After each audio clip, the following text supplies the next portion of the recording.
અમદાવાદથી અમદાવાદ શહેરમાં સતત બીજા દિવસે પોલીસનું કોમ્બિંગ। અમદાવાદ પશ્ચિમ બાદ પૂર્વ વિસ્તારમાં હવે જાગી પોલીસ।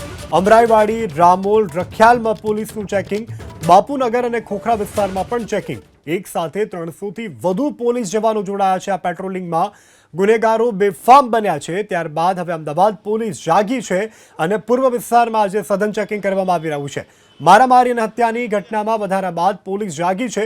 ગતરોજ શહેરના પશ્ચિમ વિસ્તારમાં તપાસ કરવામાં આવી હતી, કોમ્બિંગનું આયોજન કરવામાં આવ્યું, જેમાં મોટી માત્રામાં રોકડ મળી આવી, શંકાસ્પદ વાહન ચાલકોને ડિટેન કરવામાં આવ્યા અને દારૂ પણ મળી આવ્યું હતું। ત્યારે આજે પશ્ચિમ વિસ્તારમાં પોલીસનું આ ચેકિંગ। આજરોજ પોલીસ કમિશનર સાહેબની સૂચનાથી ઝોન 5 વિસ્તારમાં કોમ્બિંગ ડ્રાઈવનું આયોજન કરવામાં આવેલ છે। એમાં ડીસીપી સાહેબ અને એસીપી સાહેબની સાથે મળીને કુલ 300થી વધારે પોલીસ અધિકારી અને કર્મચારીઓ આ કોમ્બિંગની કામગીરીમાં જોડાયા છે।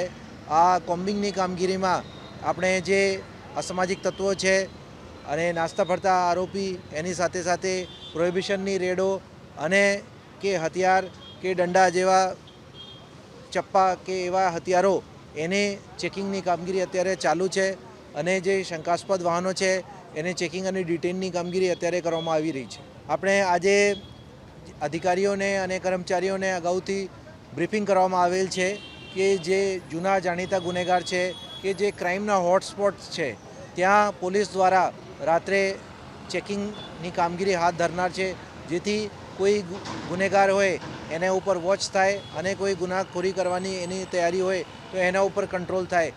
એના માટે આજે કોમ્બિંગની કામગીરી હાથ ધરવામાં આવેલ છે।